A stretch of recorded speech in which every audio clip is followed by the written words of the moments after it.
चलिए शांत हो जाइए।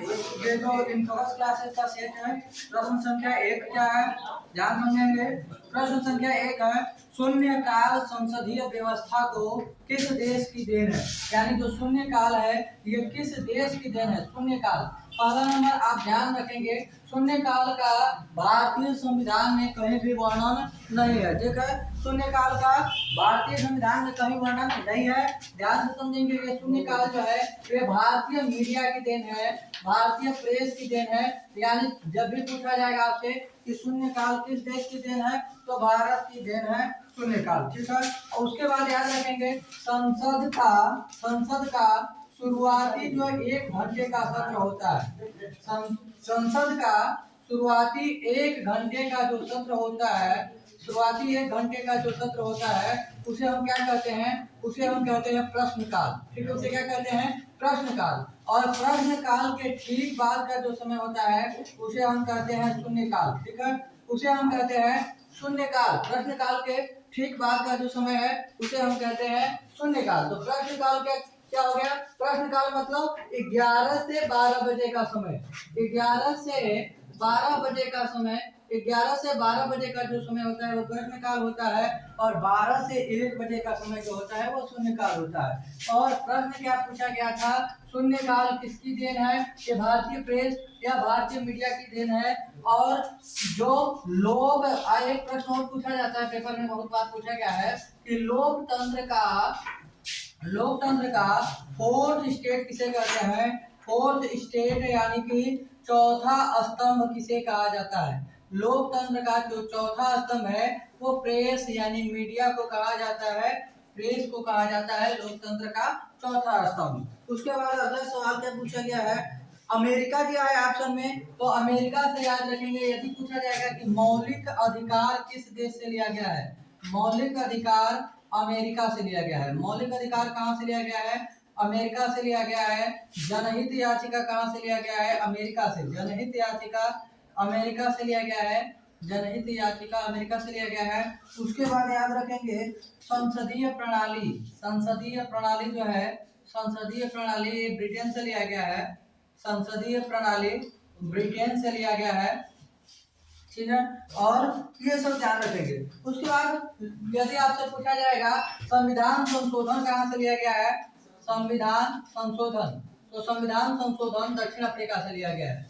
संविधान संशोधन जो है ये कहाँ से लिया गया है, दक्षिण अफ्रीका से लिया गया है संविधान संशोधन। यदि पूछ लिया जाए कि राज्य नीति निर्देशक तत्व, राज्य नीति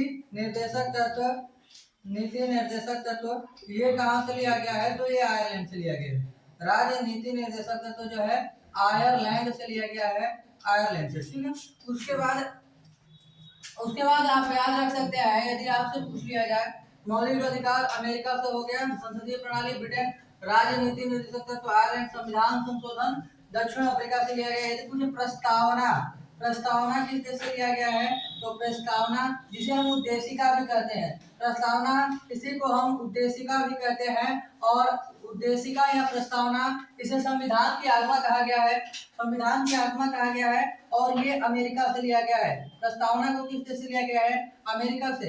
लेकिन यदि आपसे एक प्रश्न पूछ लिया जाए कि प्रस्तावना की भाषा, प्रस्तावना की भाषा किस देश से लिया गया है, प्रस्तावना की भाषा जो है ये ऑस्ट्रेलिया, कहाँ से लिया गया है, ऑस्ट्रेलिया से लिया गया है। ये भी थोड़ा आप ध्यान में रखेंगे।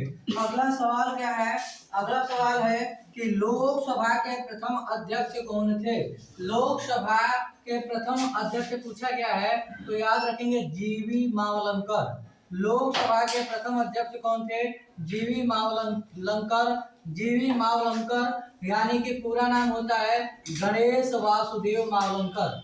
गणेश वासुदेव, जीवी का मतलब होता है गणेश वासुदेव मावलंकर।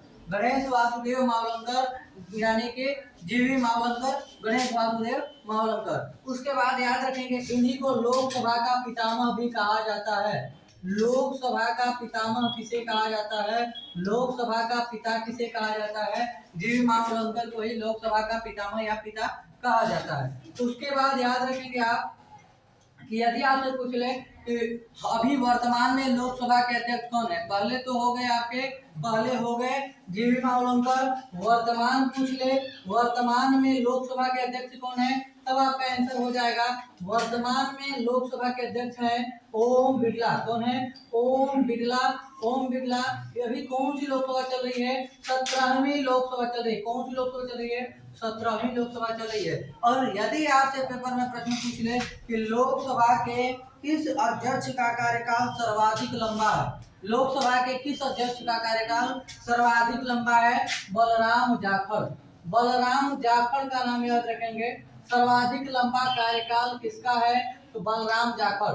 यदि आपसे पूछे कि लोकसभा की पहली महिला अध्यक्ष कौन थी, तो मीरा कुमार। ठीक है, मीरा कुमार। ठीक है, मीरा कुमार। लोकसभा की पहली महिला अध्यक्ष कौन है, मीरा कुमार। और दूसरी पूछे तो सुमित्रा महाजन। ठीक है, लोकसभा की दूसरी महिला अध्यक्ष कौन है, सुमित्रा महाजन। तो इतने सारे प्रश्न आपको याद रखना है लोकसभा से संबंधित, लोकसभा के अध्यक्ष से संबंधित। क्या क्या बात किया, लोकसभा के पहले अध्यक्ष जीवी मावलंकर, गणेश वासुदेव मावलंकर। लोकसभा का पितामह इन्हें कहा जाता है, जीवी मावलंकर को। उसके बाद हमने जाना कि वर्तमान लोकसभा के अध्यक्ष कौन है, ओम बिरला। कोटा का इनका संसदीय क्षेत्र कोटा, चंबल, कोटा चंबल नदी के तट पे जो है वही राजस्थान का कोटा इनका संसदीय क्षेत्र।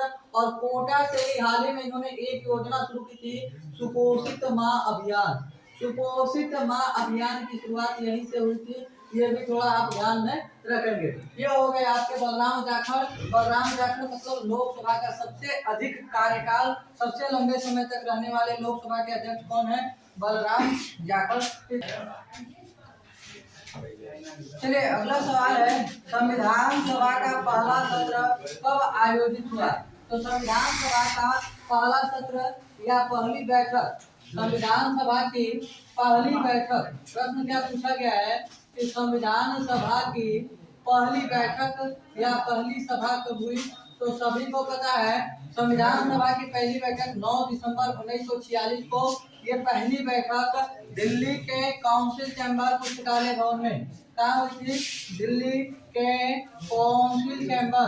कौन सा चैम्बर, काउंसिल चैम्बर के पुस्तकालय भवन में, के पुस्तकालय भवन में, जिसे वर्तमान टाइम में हम क्या कहते हैं, जिसे हम वर्तमान टाइम में कॉन्स्टिट्यूशन हाता कहते हैं। कॉन्स्टिट्यूशन हाता कहते हैं। ये भी आज आपको ध्यान में रखना है। तो संविधान सभा की पहली बैठक 9 दिसंबर 1946 को, और इस दिन डॉक्टर सच्चिदानंद सिन्हा को अस्थायी अध्यक्ष चुना गया था। 9 दिसंबर को ही सच्चिदानंद सिन्हा को संविधान सभा का अस्थायी, याद रखेंगे, अस्थायी नहीं, अस्थायी यानी टेम्पररी अध्यक्ष चुना गया था इन्हें। ठीक है, जबकि संविधान सभा की दूसरी बैठक 11 दिसंबर 1946 को यही इसी जगह पे हुई थी। और इस दिन क्या हुआ था, डॉक्टर राजेंद्र प्रसाद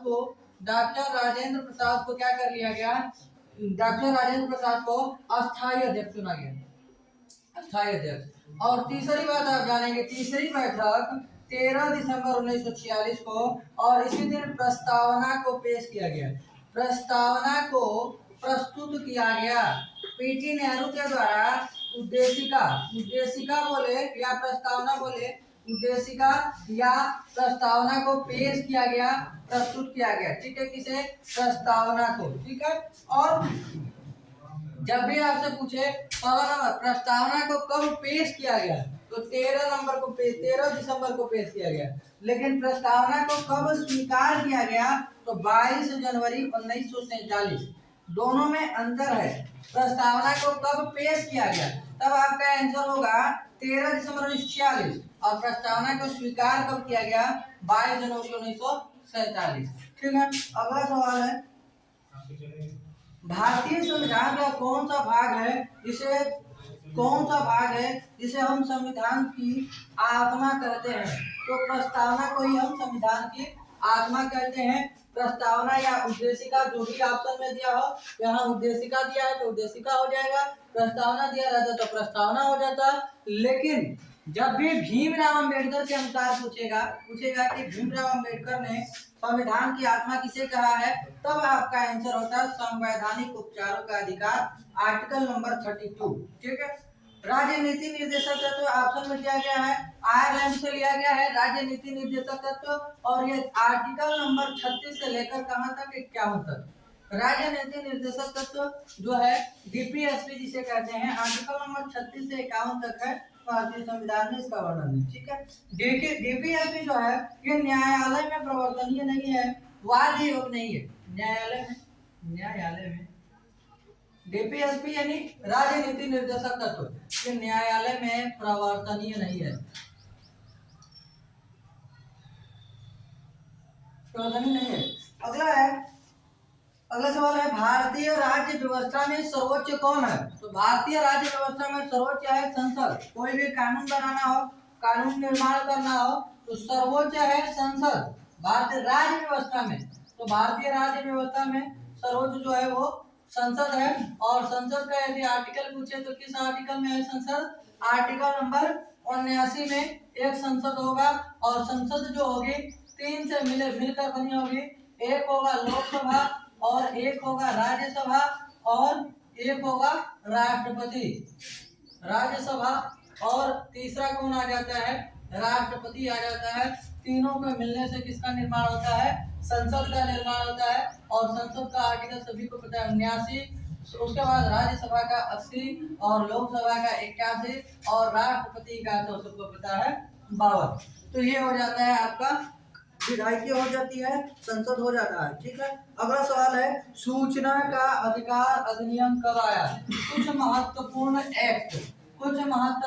एक्ट, एक तो हो गया आरटीआई जो आपके पेपर में दिया गया है, सूचना का अधिकार अधिनियम। सूचना मतलब होता है इंफॉर्मेशन, इसी को हम बोलते हैं right to information. RTI act कब आया? 2005 में। 2005 में। उसके बाद यदि पूछ ले आरटीई एक्ट कब आया? आरटीई एक्ट, तो आरटीई एक्ट आया ये 2009 में आया था, और इसे लागू किया गया था 2010 में। 2010 में लागू किया गया था। राइट, आरटीई का मतलब है राइट टू एजुकेशन, मतलब शिक्षा का अधिकार अधिनियम। बोले तो हम बोल सकते हैं शिक्षा का अधिकार अधिनियम। शिक्षा का अधिकार अधिनियम कब आया था? तो ये आपका आया था शिक्षा का अधिकार अधिनियम आरटीई एक्ट 2009 में। यदि पूछे कि वन्य संरक्षण एक्ट कब आया था? वन्य संरक्षण एक्ट, यदि पूछे वन्य जीव संरक्षण एक्ट,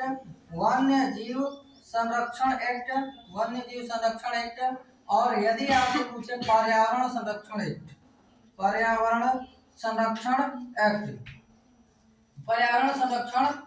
आप पूछे, या फिर आपसे पूछे पर्यावरण संरक्षण एक्ट पूछे, ठीक है, या फिर पूछे मोटर वाहन अधिनियम। मोटर वाहन अधिनियम कब आया था? मोटर वाहन अधिनियम 1988 में। 1988 में मोटर व्हीकल रूल आया था। पर्यावरण संरक्षण एक्ट 1986 में। वन्य संरक्षण एक्ट जो है 1980 में, और वन्य जीव संरक्षण एक्ट 1972 में। 1972 में। तो ये कुछ महत्वपूर्ण एक्ट हो गए आपके। यदि पूछे जीआई एक्ट कब आया था? जीआई एक्ट, जो जीआई का अधिनियम था वो 1999 में आया था। जीआई एक्ट कब आया था?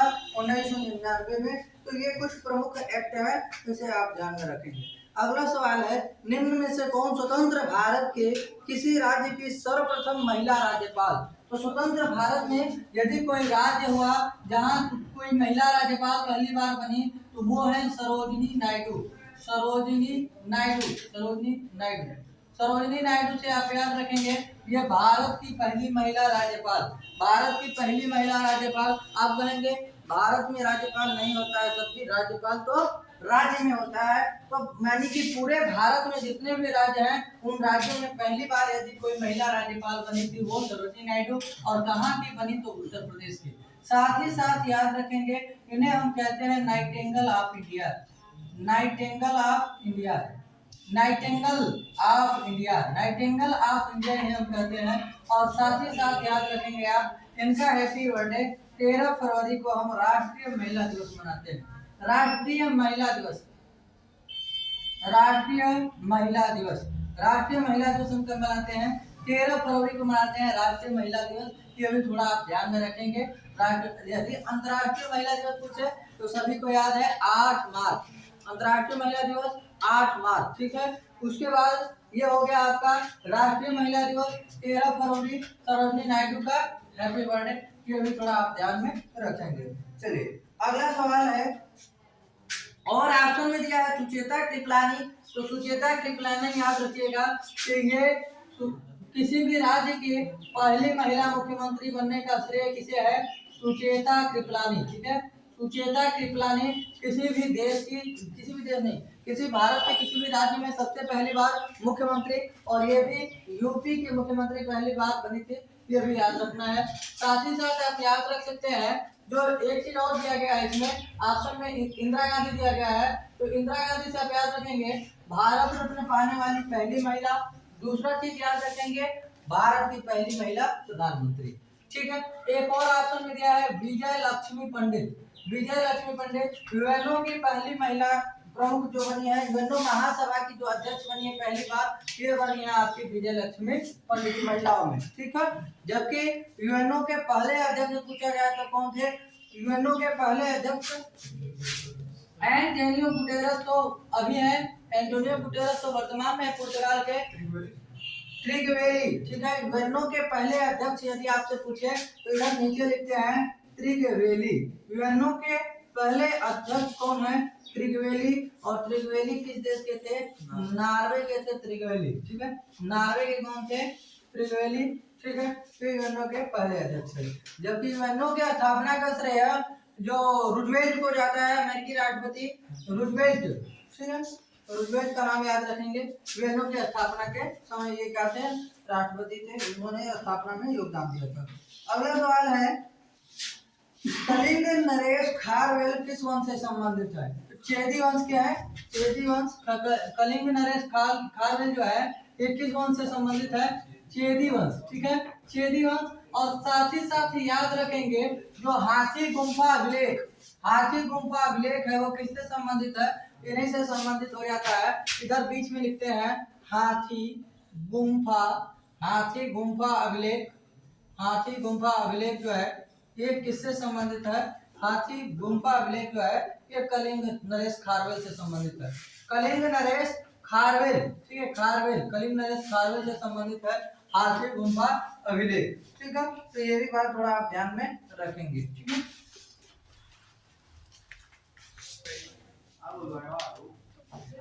चलिए तो याद रखेंगे हाथी गुम्फा अभिलेख जो है ये कलिंग नरेश खारवेल से संबंधित है। और याद रखेंगे पाल, अगला सवाल है पाल वंश के संस्थापक कौन थे? तो पाल वंश के संस्थापक याद रखेंगे गोपाल। पाल वंश के संस्थापक कौन थे? गोपाल। और एक चीज और याद रखेंगे आप, पाल वंश की राजधानी यदि पूछे तो मुंगेर। पाल वंश की राजधानी कहाँ थी? मुंगेर। और साथ ही साथ आप याद रखेंगे जो धर्मपाल ऑप्शन में दिया गया है, तो धर्मपाल से आप याद रखेंगे विक्रमशिला, विक्रमशिला विश्वविद्यालय, विक्रमशिला विश्वविद्यालय की स्थापना, विक्रमशिला विश्वविद्यालय की स्थापना।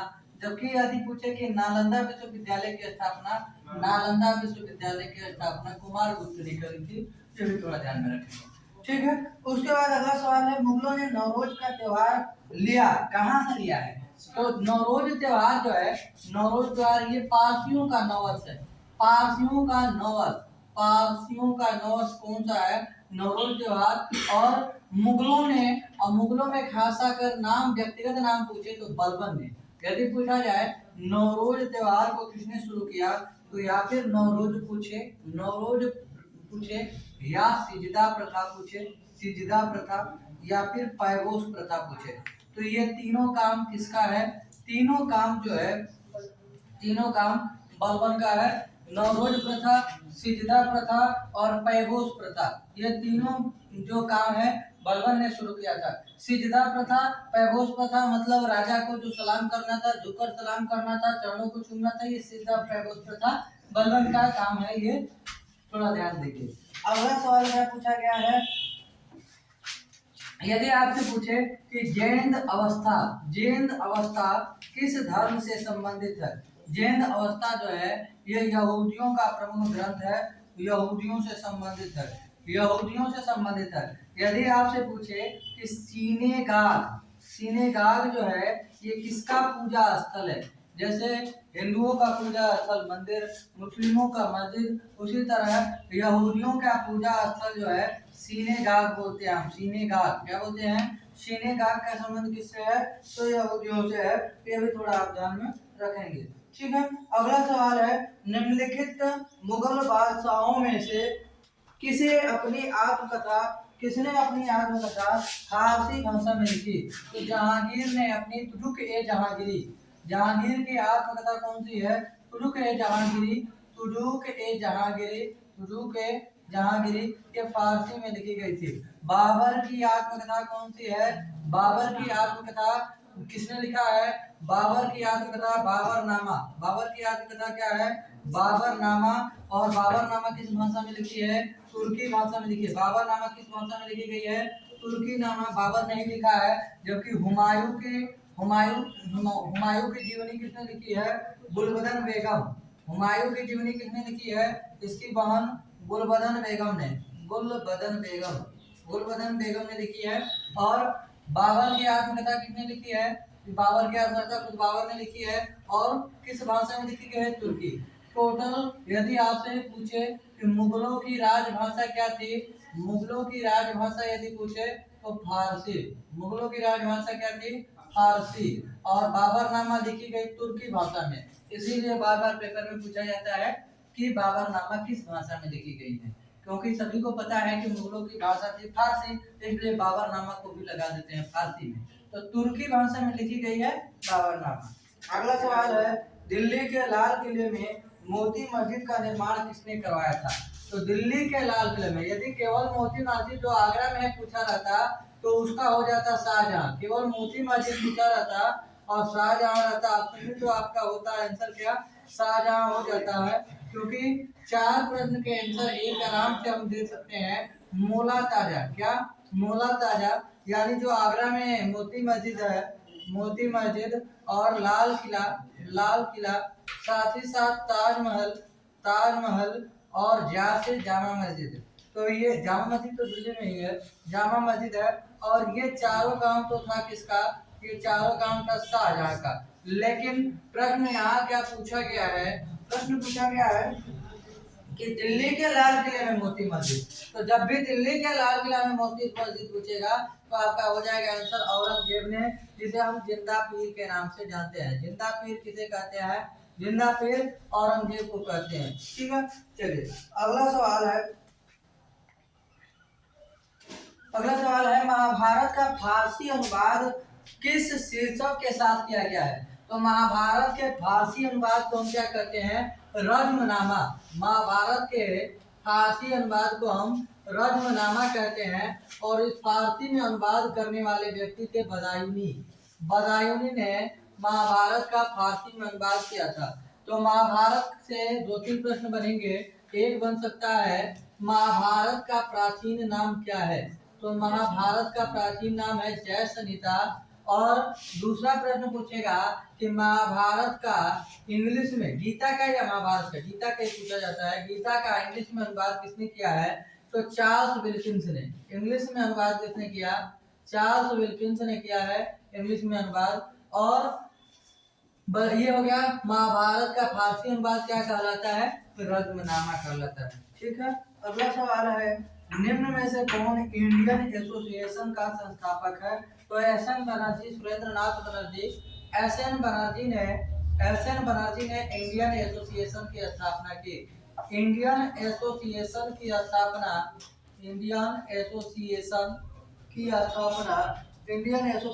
स्थापना किसने करी, एसएन बनर्जी ने इंडियन एसोसिएशन की स्थापना की। और याद रखेंगे ये स्थापना कब किया गया था, सन पूछ ले तो 1876 में। 1876 में इंडियन एसोसिएशन की स्थापना हुई थी। अगला सवाल है और ऑप्शन की बात करें, गोपाल कृष्ण गोखले, सभी को पता है कि गांधी जी के राजनीतिक गुरु, मोहम्मद अली जिन्ना के राजनीतिक गुरु, ठीक है, ये कौन थे? गोपाल कृष्ण गोखले, ठीक है। उसके बाद याद रखेंगे कि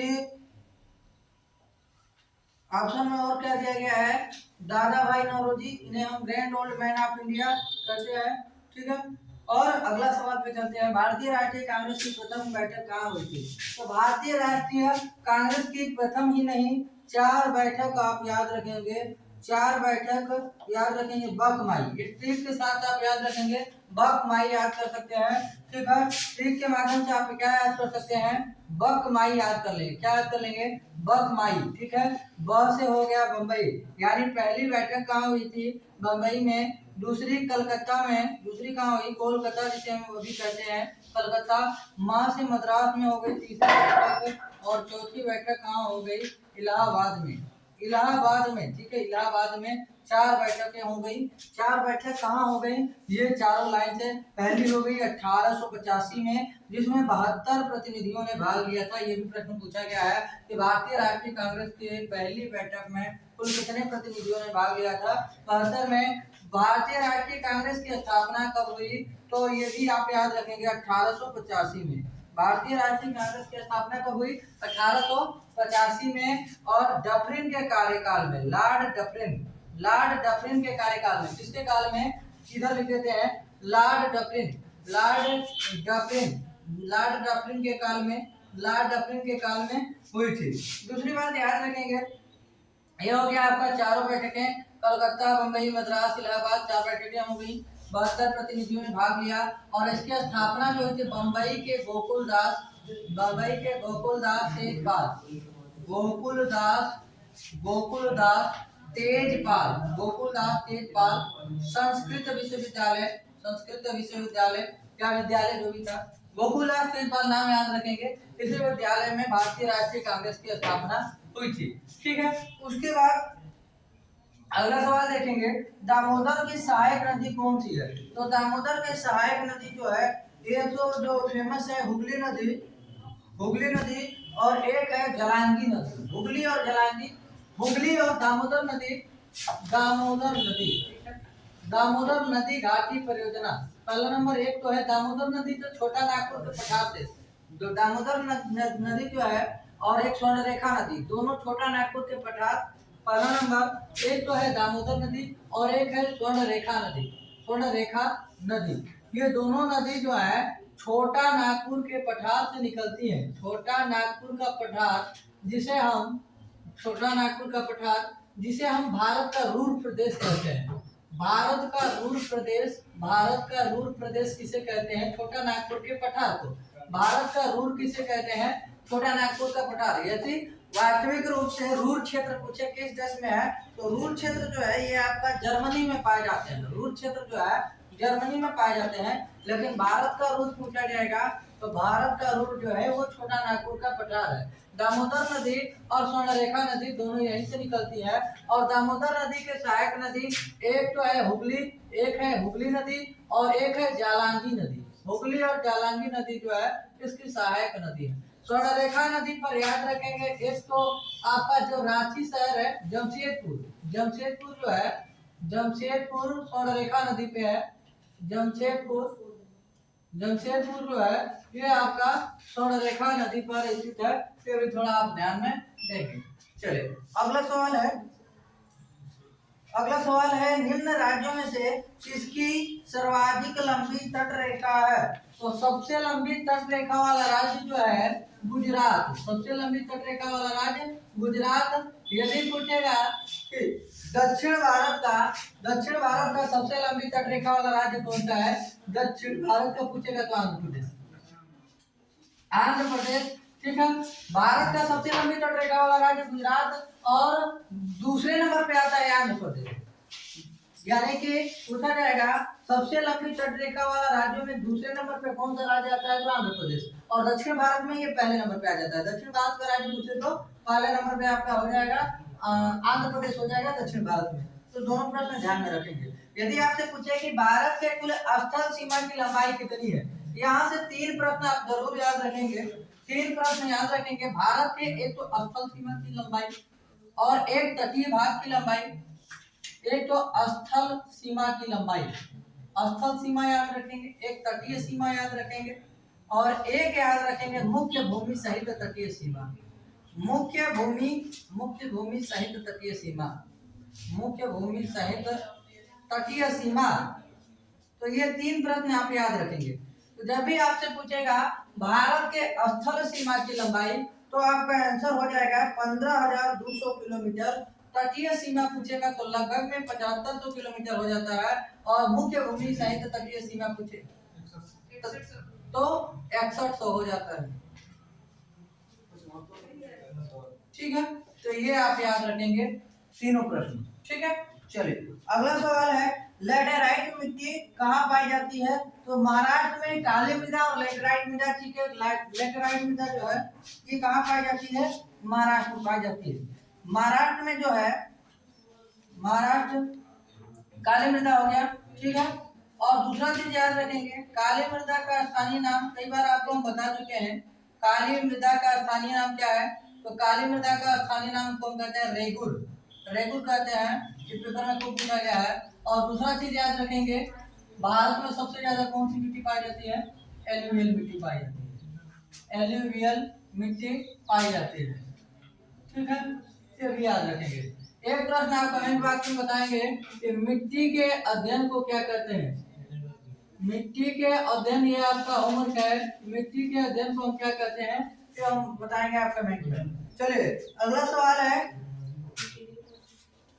चिल्का झील कहाँ स्थित है? चिल्का झील कहाँ स्थित है? देखिए सवाल नंबर 19, चिल्का झील कहाँ स्थित है पूछा गया है। तो भारत की सबसे बड़ी खारे पानी की लैगून झील जो है ये चिल्का झील है। और चिल्का झील कहाँ है? चिल्का झील उड़ीसा में है। चिल्का झील कहाँ है? उड़ीसा में है। और डल झील कहाँ है? डल झील जो है, इधर देखते हैं कुछ झील, कुछ प्रमुख झील देखेंगे।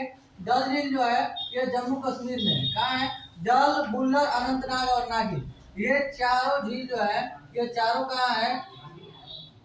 जम्मू में है। कौन कौन सी?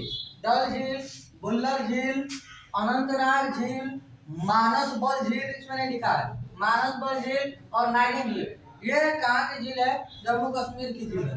कंवरताल झील कहाँ के है? बिहार की, बिहार की है कंवरताल झील। पिछौला झील कहाँ है? पिछौला झील ये राजस्थान में, पिछौला झील उदयपुर राजस्थान में है। और चिल्का झील कहाँ है? उड़ीसा में है। बेमबारड़ झील, बेमबारड़ झील जो है भारत की सबसे लंबी झील पूछेगा, लंबी, बड़ी नहीं, लंबी झील पूछेगा। बेमबारड़ झील केरल की। पुन्नामाला झील, यदि एक प्रश्न पूछा जाता है कि नौकायान, केरल में नौकायान जो है ये किस झील में होता है? केरल में नौकायान किस झील में होता है? तो ये नौकायान जो है इसी झील में होता है, केरल में। केरल में है। नौका दौड़ जो होता है, नौका दौड़, बोट रेसिंग, क्या बोलते हैं इंग्लिश में? बोट रेसिंग बोलते हैं। ये इसी झील में होता है, पुन्नामाला झील में। और एक चीज और आप ध्यान में रखेंगे, जो पुन्नामाला झील, नेहरू ट्रॉफी, नेहरू ट्रॉफी जो है बोट रेसिंग से संबंधित है। नेहरू ट्रॉफी किससे संबंधित है? बोट रेसिंग से संबंधित है। लोनार झील महाराष्ट्र में है, उल्का पिंड से बना जो झील है ये लोनार झील महाराष्ट्र में है। गोविंद सागर झील पंजाब में है, गोविंद सागर झील पंजाब में है। सूर सरोवर कृत्रिम झील ये आपका उत्तर प्रदेश, आगरा। ठीक है, चंपारा झील कहाँ है? उड़ीसा में है। चंपारा झील कहाँ है? उड़ीसा में है। और नक्की झील राजस्थान में है। नक्की झील कहाँ है? राजस्थान में है। हुसैन सागर आंध्र प्रदेश में है। हुसैन सागर आंध्र प्रदेश का सबसे महत्वपूर्ण जगह है। ठीक, जाए जैसे आएगा गाड़ी का हुसैन सागर स्टेशन पे, जैसे एकदम समझ में आएगा कि हुसैन सागर आ गया है। ठीक है, हुसैन सागर पूरा आंध्र प्रदेश का गंदगी नाला सब इसी में है। लोकटक जो है, लोकटक ठीक है, लोकटक को, लोकटक एक टक आप इसको देते हैं मणिपुर, क्योंकि लोकटक झील कहाँ है? मणिपुर। पुलिकट झील कहाँ है? तमिलनाडु। पुलिकट झील कहाँ है? तमिलनाडु और आंध्र प्रदेश की सीमा पर है। वैसे ये तमिलनाडु में ही है, इसका ज्यादातर भौगोलिक क्षेत्र जो है ये तमिलनाडु में है। और समुद्री झील केरल में है। तो ये कुछ प्रमुख झील है, इस पर हमने चर्चा कर लिया। आगे चलते हैं, 20 नंबर सवाल क्या है? World wild fund, world wild fund का प्रतीक कौन सा जानवर है? तो इसका ज्वाइंट पांडा, इसको बोलते हैं ज्वाइंट पांडा। ठीक है, ज्वाइंट पांडा बोलते हैं। ड्वाइट पांडा जो है इसका प्रतीक है। 1961 स्थापना है, 1961 में इसकी स्थापना हुई। वर्ल्ड वाइड फंड की। ग्लैंड स्विट्जरलैंड में इसका हेडक्वार्टर है। ग्लैंड एक जगह है स्विट्जरलैंड में, ग्लैंड ST स्विट्जरलैंड लिख लीजिएगा, स्विट्जरलैंड, स्विट्जरलैंड, ठीक है। ग्लैंड स्विट्जरलैंड में इसका हेडक्वार्टर है, भी थोड़ा आप ध्यान में रखेंगे। अगला सवाल, संयुक्त राज्य अमेरिका की सिलिकॉन वैली किसे कहते हैं? कैलिफोर्निया। कैलिफोर्निया विश्व की सिलिकॉन वैली या अमेरिका की सिलिकॉन वैली किसे कहते हैं? कैलिफोर्निया को कहते हैं। जबकि भारत की सिलिकॉन वैली कैलिफोर्निया, जबकि भारत की सिलिकॉन वैली जो है, भारत की सिलिकॉन वैली हम बंगलुरु को कहते हैं। भारत की सिलिकॉन वैली बंगलुरु को कहते हैं। यदि आपसे पूछे आईसी चिप किसकी बनी होती है, तो सिलिकॉन की बनी होती है आईसी चिप। यदि पूछे कि आईसी का खोज किसने किया, आईसी चिप का, तो आंसर हो जाएगा आपका JS केल्विन ने। JS केल्विन ने आईसी चिप का खोज किया था, JS केल्विन, ठीक है। और आपका होमवर्क है, आप बताएंगे कमेंट बॉक्स में कि किस जनरेशन के कंप्यूटर में आईसी चिप का प्रयोग किया गया था। किस जनरेशन के कंप्यूटर में आईसी चिप का प्रयोग किया गया था, ये आपको बताना। अगला सवाल है, रिएक्टर पैमाना। रिएक्टर पैमाना में किसे मापने के लिए होता है? तो भूकंपीय लहरों को हम किससे मापते हैं? रिएक्टर स्केल से मापते हैं, भूकंपीय लहरें। पहला नंबर जो भूकंपीय तरंगे हैं, भूकंपीय तरंगे, भूकंपीय तरंगे जो है वो 3 प्रकार की होती है। 3 प्रकार की, P, S और L तरंग। भूकंपीय तरंग कितने प्रकार की होती है? 3 प्रकार की होती है। एक का नाम है P तरंग, एक का नाम है S तरंग और एक का नाम है L तरंग। तीनों में सबसे विनाशकारी कौन सी है? तीनों में सबसे विनाशकारी कौन है? L। तीनों में सबसे खतरनाक कौन है? L। L तरंग जो है, L तरंग जिसे क्या कहा जाता है? सतही तरंग भी कहा जाता है। ये सबसे विनाशकारी तरंग है L तरंग, ठीक है। ये याद रखेंगे भूकंप के बारे में। अगला सवाल है, भारत का सार्वजनिक क्षेत्र का सबसे बड़ा वाणिज्यिक बैंक। सबसे बड़ा वाणिज्यिक बैंक जब भी पूछेगा, कई बार पूछा गया है, SBI, state bank of India, ये सबसे बड़ा वाणिज्यिक बैंक है। 1 जुलाई 1955, 1 जुलाई 1955 इसकी स्थापना हो गई। 1 जुलाई। इससे पहले ये इंपीरियल बैंक ऑफ इंडिया के नाम से जाना जाता था। इससे पहले स्टेट बैंक ऑफ इंडिया का पुराना नाम क्या है? Imperial bank of India. और इंपीरियल बैंक ऑफ इंडिया की स्थापना 1921 में। इंपीरियल बैंक ऑफ इंडिया की स्थापना 1921 में, ये भी थोड़ा आप ध्यान में रखेंगे, ठीक है। चलिए, उसके बाद अन्य ऑप्शन की बात करें तो आरबीआई की स्थापना, आरबीआई का तो सभी को पता है, आरबीआई की जीसी हिल्टन समिति, यंग हिल्टन समिति जो है, आरबीआई की स्थापना 1935 में। यूनियन बैंक ऑफ इंडिया की स्थापना 1919 में, ये सभी को पता है। 1919 में यूबीआई 1919 में। और एक ऑप्शन में दिया गया है एसबीआई हो गया, यूबीआई, आरबीआई, और एक है बैंक ऑफ इंडिया। तो bank of India, BOI, bank of India, इसकी स्थापना 1906 में हुई थी। बैंक ऑफ इंडिया की स्थापना 1906 में हुई थी, ये भी थोड़ा ध्यान में रखेंगे। अगला सवाल है कि जनगणना 2011 के अनुसार भारत की जनसंख्या वृद्धि दर कितनी है? 17.64। भारत की जनसंख्या वृद्धि दर है। एकमात्र राज्य जहां जनसंख्या में कमी पाई गई, नागालैंड। भारत का एकमात्र राज्य जहां जनसंख्या में कमी पाई गई, तो नागालैंड। जनगणना किस मंत्रालय के अधीन है? गृह मंत्रालय के अधीन। जनगणना कराने का अधिकार किसको है? गृह मंत्रालय को। जनगणना किस सूची के अंतर्गत है?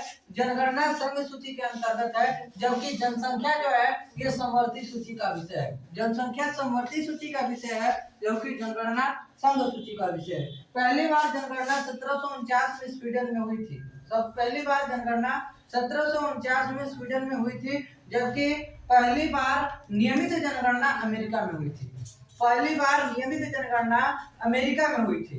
दूसरी चीज याद रखेंगे, भारत में पहली बार जनगणना 1872 में, भारत में पहली बार जनगणना 1872 में लॉर्ड मेयो के काल में हुई थी। लॉर्ड मेयो के काल में। जबकि भारत की पहली नियमित जनगणना लॉर्ड रिपन के काल में 1881 में हुई थी। ये भी थोड़ा आप ध्यान में रखेंगे। यदि पूछे 1872 में जनगणना आयुक्त कौन थे? डब्ल्यू प्लाडेन ये भारत के पहले जनगणना आयुक्त थे। यदि 2011 की जनगणना की थीम पूछी जाए, हमारी जनगणना हमारा भविष्य, और हाल ही में रिपोर्ट जो आई आपकी, उस रिपोर्ट में भारत की जनगणना सभी देशों से अधिक हो गई। ठीक है, यानी पहले नंबर पे चीन को पीछे छोड़ते हुए चीन से 29 लाख आगे भारत हो गया है। 29 लाख जनगणना। अभी ये केवल अभी तो एक लॉकडाउन का ये रिजल्ट था, 29 लाख आगे चले गए। ठीक है, 29 लाख जनसंख्या बढ़ गई। ठीक है, उसके बाद देखते रहिए कितनी तेजी से जनसंख्या बढ़ रही है। अभी उत्तर प्रदेश में लोकसभा की सीट बढ़ने जा रही है, इतनी जनसंख्या हो गई है कि लोकसभा की सीट भी बढ़ने वाली है। जहाँ तक सुनने में खबर आ रही है कि 80 से सीट बढ़ाकर 120 की जाने की संभावना है। जो होगा वो आपको सूचना दिया जाएगा, हालांकि अभी बढ़ा नहीं है। ठीक है, चर्चा चल रहा है। ठीक है, चलिए आगे चलते हैं। अगला सवाल है मैग्सेसे पुरस्कार विजेता पहले भारतीय कौन थे? सभी को पता है मैग्सेसे पुरस्कार। प्रश्न पूछा जाएगा कि एशिया का नोबेल पुरस्कार किसे कहते हैं? एशिया का नोबेल पुरस्कार इसी को हम कहते हैं रमन मैग्सेसे पुरस्कार। रमन मैग्सेसे पुरस्कार जो ये किस देश के द्वारा दिया जाता है? फिलीपींस देश के द्वारा। कौन सा देश है? पहला नंबर क्षेत्र कौन सा है? एशिया का नोबेल किसे कहते हैं? रमन मैग्सेसे पुरस्कार को कहते हैं। क्षेत्र कौन सा है? तो क्षेत्र नोट करिएगा, पत्रकारिता के क्षेत्र में। कौन से क्षेत्र में? पत्रकारिता के क्षेत्र में दिया जाता है। और फिलीपींस देश के द्वारा दिया जाता है। फिलीपींस के तीसरे राष्ट्रपति के सम्मान में, थर्ड राष्ट्रपति थे रमन मैग्सेसे, शायद उनका नाम था रमन ही नाम था, रमन मैग्सेसे। ठीक है, इन्हीं के नाम पर यह पुरस्कार दिया जाता है। रमन मैग्सेसे के नाम पर फिलीपींस के तीसरे राष्ट्रपति थे, इन्हीं के नाम पर यह पुरस्कार दिया जाता है। 1957 में इसकी स्थापना हुई थी, और लेकिन पहली बार 1958 में पहले पाने वाले भारतीय 1958 में विनोबा भावे को दिया गया था। विनोबा भावे, भाव से पा गए थे। ठीक है, विनोबा भावे। ठीक है, विनोबा भावे को पहली बार रमन मैग्सेसे पुरस्कार पाने वाले पहले भारतीय हैं। भूदान आंदोलन के प्रणेता कौन है? भूदान आंदोलन की शुरुआत इन्होंने की थी। भूदान आंदोलन की शुरुआत याद रखेंगे 18 अप्रैल 1951 को इन्होंने किया था। भूदान आंदोलन की शुरुआत 1951 नहीं, थोड़ा ध्यान समझेंगे, 18 अप्रैल भूदान आंदोलन की शुरुआत 1951 है, 18 अप्रैल 1951। ठीक है, 1951 है। भूदान ग्रामदान आंदोलन, या भूदान आंदोलन जो है आगे चलकर ग्रामदान आंदोलन में परिवर्तित हो गया था, लेकिन भूदान आंदोलन की शुरुआत, और याद रखें कहां से? तो आंध्र प्रदेश पोचमपल्ली गांव, पोचमपल्ली। ये सब ज्यादातर पल्ली उल्ली वाले गांव जो है इधर मिलते हैं। पोचमपल्ली, कुकटपल्ली, लिंगमपल्ली सब इधर मिलेंगे। ठीक है, पोचमपल्ली है, यहीं से आपका शुरुआत हुआ था भूदान आंदोलन की 18 अप्रैल 1951। ठीक है, चलिए अगला सवाल है राष्ट्रीय विज्ञान दिवस कब मनाया जाता है? तो राष्ट्रीय विज्ञान दिवस जो है 28 जनवरी को मनाया जाता है। 28 फरवरी को मनाया जाता है, जनवरी नहीं। 28 जनवरी को तो मनाते हैं डाटा सुरक्षा दिवस। 28 जनवरी को मनाते हैं डाटा सुरक्षा दिवस मनाते हैं। ठीक है, डाटा सुरक्षा मतलब वो नेट वाला डाटा ही सुरक्षा करना है। ठीक है, ये मत समझिए कि नेट का डाटा सुरक्षा करना है और उसे बचाकर शाम को आईपीएल देखना है, ये डाटा सुरक्षा दिवस नहीं है। ये वो डाटा है, मतलब जो डाटा शेयर करने के लायक नहीं है। ऐसा डेटा है जो सुरक्षा के दृष्टिकोण से डाटा जो हैक हो जा रहा है, कंपनियों का साइट हैक हो जा रहा है, यूट्यूब का लिंक हैक हो जा रहा है। एक बिहार का लड़का यूट्यूब को ही हैक कर लिया था, अमेरिका का गूगल को हैक कर लिया था। तो ये सब इसको रोकना है। ठीक है, ये नहीं कि इंटरनेट का डाटा सेव करके और शाम को उसमें देखना है क्या खोलकर, आईपीएल या शेयर खोल के मोर देखना है, ये सब नहीं करना है। ठीक है, ये डाटा सुरक्षा दिवस है। ठीक है ना, उसके बाद याद रखेंगे 28 फरवरी को मना लिया हमने कौन सा दिवस? राष्ट्रीय विज्ञान दिवस। सर सीवी रमन याद रखेंगे इसी दिन, जन्मदिन नहीं है। पूछा जाता है कई बार कि कौन सा दिवस है जो किसी महापुरुष या किसी व्यक्ति के जन्मदिन पर नहीं है, और उसमें ये ऑप्शन जरूर डाल दिया जाता है। बच्चे कंफ्यूज रहते हैं कि सीवी रमन का जन्मदिन है, जरूर राष्ट्रीय विज्ञान जन्मदिन नहीं है। इसी दिन इनको नोबेल पुरस्कार मिला था सीवी रमन को, रमन प्रभाव के कारण राष्ट्रीय विज्ञान दिवस हम 28 फरवरी को मनाते हैं। और इस बार की थीम क्या थी? वैश्विक कल्याण के लिए, वैश्विक कल्याण के लिए वैश्विक विज्ञान, वैश्विक कल्याण के लिए क्या थीम थी? वैश्विक कल्याण के लिए वैश्विक विज्ञान, वैश्विक कल्याण के लिए वैश्विक विज्ञान, वैश्विक विज्ञान, ठीक है। Global science for global valuing, ठीक है, global science for global valuing English में ये थीम हो जाती है। अगला सवाल है, निम्न में से कौन सा देश आसियान का सदस्य नहीं है? तो आसियान का सदस्य कौन नहीं है? आसियान का सदस्य भारत है? नहीं, आसियान का सदस्य भारत नहीं है। पहला नंबर याद रखेंगे, आसियान की स्थापना कब हुई? आसियान की स्थापना 1967 में। इसका हेड क्वार्टर कहाँ है? Jakarta, Indonesia. जकार्ता इंडोनेशिया में है, जकार्ता इंडोनेशिया में इसके हेड क्वार्टर है।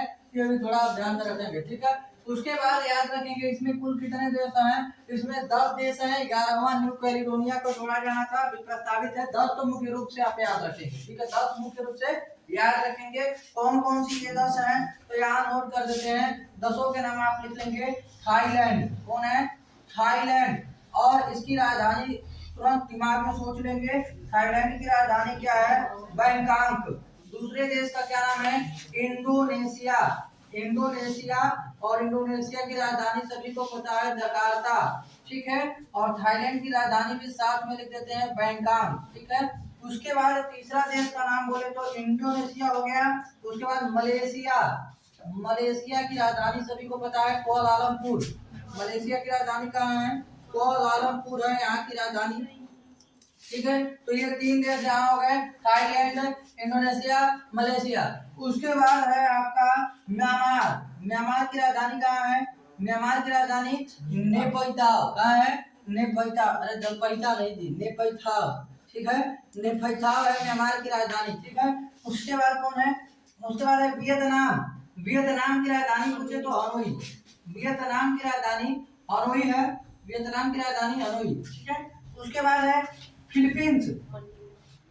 फिलीपींस, और फिलीपींस की राजधानी कहाँ है? मनीला। फिलीपींस की राजधानी कहाँ है? मनीला। यानी कि कितने देश हो गए? 6 देश हो गए। और एक हो गया आपका ब्रुनई। ब्रुनई इधर लिखते हैं, इधर लिखते हैं, देखिए इधर लिख देते हैं, ब्रुनई। ब्रुनई की राजधानी बंदरसेरी, ठीक है, बंदरसेरी। ब्रुनई की राजधानी है बंदरसेरी। ब्रुनई के बाद याद रखेंगे एक है आपका कंबोडिया। कंबोडिया, कंबोडिया, कंबोडिया की राजधानी है नोमपेन, नोमपेन। कंबोडिया की राजधानी नोमपेन। और एक है आपका लाओस, और लाओस की राजधानी है वियंतियान। लाओस की राजधानी कहाँ है? वियंतियान, वियंतियान, ठीक है। हो गया, कितने हो गए? छूटा गया कोई? हो गया 1 2 3 4 5 6 7 8 9, सिंगापुर, और एक हो गया आपका सिंगापुर। तो ये हो गए आपके आसियान के सभी देश, ठीक है। चलिए अगला सवाल है, दुधवा राष्ट्रीय उद्यान उत्तर प्रदेश के किस जिले में स्थित है? तो दुधवा राष्ट्रीय उद्यान जो है लखीमपुर खीरी में है। दुधवा राष्ट्रीय उद्यान उत्तर प्रदेश के। और ऊपर दिया गया है ललितपुर। ललितपुर से याद रखेंगे उत्तर प्रदेश का कौन सा शहर जो है यूरेनियम के लिए फेमस है? तो यूरेनियम के लिए ललितपुर, उत्तर प्रदेश का ललितपुर। और यहाँ पर एक दशावतार मंदिर है। दशावतार मंदिर उत्तर प्रदेश के किस जिले में है? ललितपुर में। दशावतार मंदिर कहाँ है? ललितपुर में। और यूरेनियम के लिए फेमस जगह कहाँ है? उत्तर प्रदेश में। पूछे तो वैसे तो यूरेनियम के लिए भारत में फेमस है जादूगोड़ा, झारखंड, जादूगोड़ा झारखंड में यूरेनियम के लिए फेमस है। लेकिन उत्तर प्रदेश में कौन फेमस है? तो ललितपुर फेमस है। ये थोड़ा ध्यान में रखेंगे। अगला, मौर्य काल में शिक्षा का सर्वाधिक प्रसिद्ध केंद्र तक्षशिला। तक्षशिला मौर्य काल में शिक्षा का जो सर्वाधिक केंद्र था वो तक्षशिला था। मुद्रा राक्षस नामक पुस्तक के लेखक कौन है? सभी को पता है कि मुद्रा राक्षस के पुस्तक कौन है? मुद्रा राक्षस के लेखक कौन है? विशाख दत्त। विशाख दत्त इसके लेखक है मुद्रा राक्षस के, ठीक है। अर्थशास्त्र के लेखक कौन है? कौटिल्य। कौटिल्य। हितोपदेश के लेखक कौन है? हितोपदेश के हैं नारायण पंडित। हितोपदेश के लेखक कौन है? नारायण पंडित। नारायण पंडित ये हितोपदेश के लेखक है, ठीक है। आगे चलते हैं, ठीक है। हितोपदेश के लेखक हो गए नारायण पंडित। उत्तर प्रदेश के किस जिले में भारत इलेक्ट्रॉनिक लिमिटेड स्थित है? तो भारत इलेक्ट्रॉनिक लिमिटेड जो है यूपी के गाजियाबाद में, गाजियाबाद में जो है, गाजियाबाद में, उत्तर प्रदेश के गाजियाबाद, गाजियाबाद में क्या है? गाजियाबाद में आपका इलेक्ट्रॉनिक सर्विस है। उसके बाद यदि पूछा जाए, आपसे पूछ ले कि उत्तर प्रदेश में झांसी ऑप्शन में दिया गया है, तो झांसी से याद रखेंगे ट्रांसफार्मर कहाँ बनता है उत्तर प्रदेश में? ट्रांसफार्मर के लिए फेमस जगह है झांसी, ठीक है। ट्रांसफार्मर नोट कर लेंगे। ट्रांसफार्मर के लिए जो जगह है, ट्रांसफार्मर, ट्रांसफार्मर जो है ये झांसी में है। ट्रांसफार्मर, ठीक ना, झांसी में ज्यादा निर्माण होता है ट्रांसफार्मर का। और याद करेंगे उत्तर प्रदेश का सबसे ज्यादा लिंगानुपात वाला जिला कौन सा है? उत्तर प्रदेश का अभी उत्तर प्रदेश का सर्वाधिक जो लिंगानुपात वाला जिला है वो जौनपुर है। जौनपुर, ठीक है। जौनपुर जो जिला है ये सर्वाधिक लिंगानुपात वाला जिला है, ये भी थोड़ा आप ध्यान में रखेंगे। जौनपुर अभी थोड़ा चर्चा में रहा था बीच में, जौनपुर, ठीक है, जो कि गोमती नदी के, ये तो पता है सभी को। जौनपुर किस नदी के तट पे है? गोमती नदी पे। और किसने इसकी स्थापना की थी? तो इसकी स्थापना किसने की थी बताइए, कौन बताएगा? फिरोज शाह तुगलक। इसने स्थापना किया था, फिरोज शाह तुगलक ने स्थापना किया था। और किसकी याद में? एमबीटी की याद में, मोहम्मद बिन तुगलक की याद में, ठीक है। किसकी याद में? मोहम्मद बिन तुगलक की याद में। ये भी थोड़ा ध्यान में रखेंगे। चलिए अगला सवाल। अगला सवाल है उत्तर प्रदेश के किस जिले में, ये तो हो गया। एकमात्र परमाणु विद्युत केंद्र किस स्थान पर स्थित है? बुलंदशहर। बुलंदशहर, बुलंदशहर, ठीक है। कहाँ स्थित है परमाणु संयंत्र जो है? ये बुलंदशहर में स्थित है, बुलंदशहर। चलिए अगला सवाल क्या है? उत्तर प्रदेश में संगीत नाट्य अकादमी कहाँ स्थित है? तो जो यूपी में पहला नंबर, यूपी में संगीत नाट्य अकादमी जो है ये आपका लखनऊ में स्थित है। संगीत नाट्य अकादमी लखनऊ में स्थित है। 1969 में इसकी स्थापना हुई थी। लखनऊ में संगीत नाट्य अकादमी की स्थापना 1969 में हुई थी। और साथ ही साथ याद रखेंगे, यदि पूछे सबसे ज्यादा जो पूछा गया इससे संबंधित प्रश्न, भारत कला भवन कहाँ स्थित है? कई बार पूछा। देखिए भारत भवन और भारत कला भवन दोनों में अंतर है। यदि पूछेगा भारत भवन कहाँ है तो भोपाल में।